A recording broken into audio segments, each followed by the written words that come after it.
evening. Today's agenda is coming to you from Motilal Nehru College as the nation is grappling with how to react to the sentence and the order coming from a military court in Pakistan, where the court has said that an Indian, Kulbushan Jadhav, will be sentenced to death for what they say is espionage, a charge which India calls blatantly false and has already warned that if Pakistan carries it out, it will be premeditated murder. Today, the nation and parliament spoke in one voice when they said that they were condemning it and they warned Pakistan.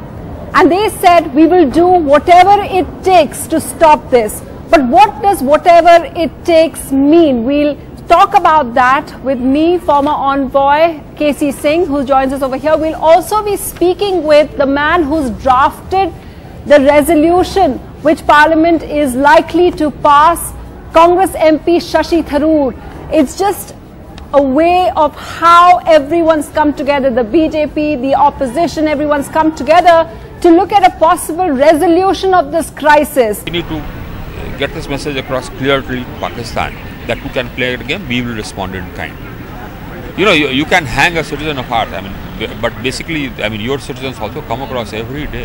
And in fact, your citizens come across with legal intent to kill our citizens. So I think good sense had better prevail on Pakistan.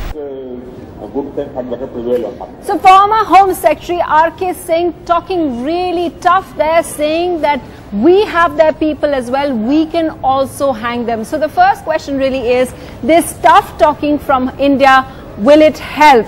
KC Singh, will it help? Look, I don't know. Basically, to influence another country, you need carrots and sticks.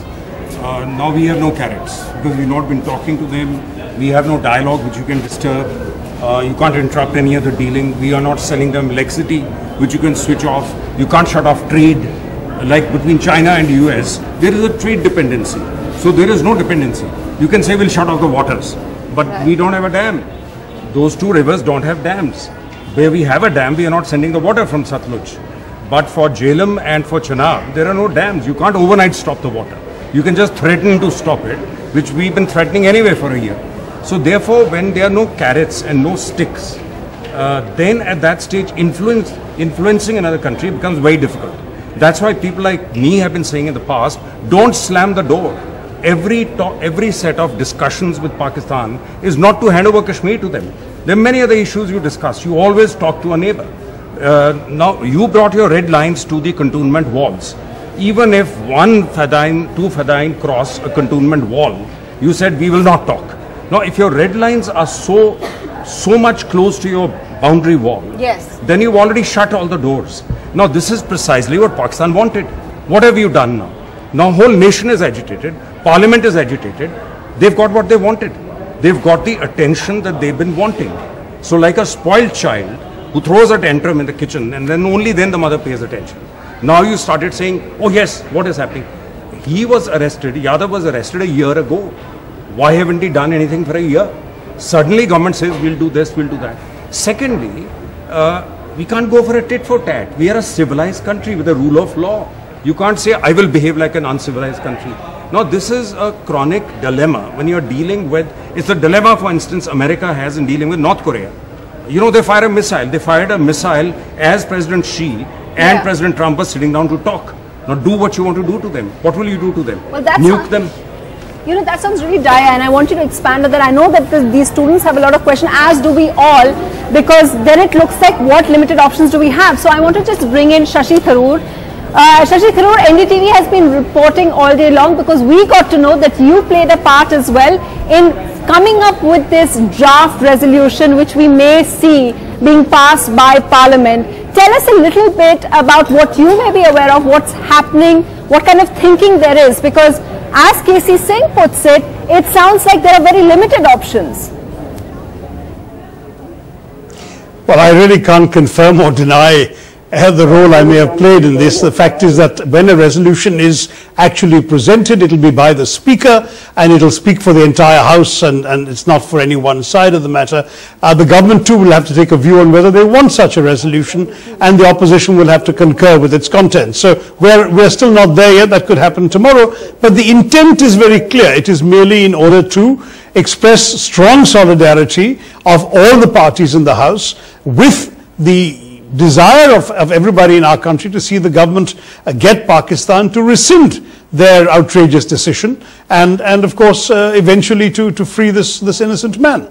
But that's one step. It's not the only thing we can do. It seems to me there are two things we can be doing that perhaps haven't been talked about. One is certainly for a very, very strong bilateral signal to be sent ideally at the highest levels to the Pakistanis, that if they go through with their announced intent, which we still hope they will not do, if they go through with that the consequences will be extremely severe.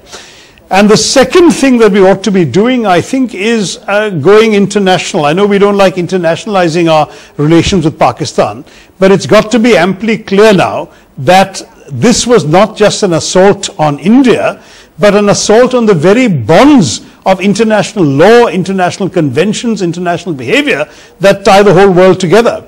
If a citizen of a country can be abducted from a second country, given a court-martial in a third country without a defense lawyer, without any public laying of charges, with no consular access, and sentenced to execution, then it fundamentally strikes at the principles of international law that every other country feels protected by.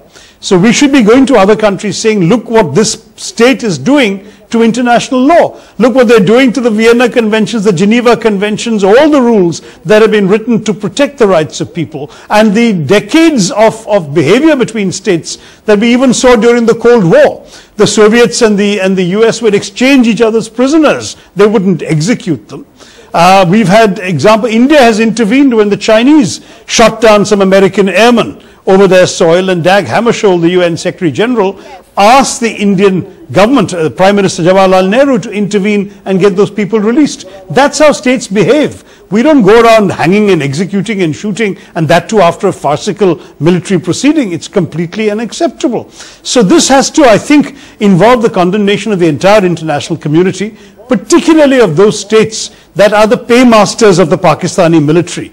Those on whose billions the Pakistani military has fed and grown so large and so powerful, they should be pressed into putting some pressure on the Pakistanis as well. And the Pakistan should understand that they can't just get away with this.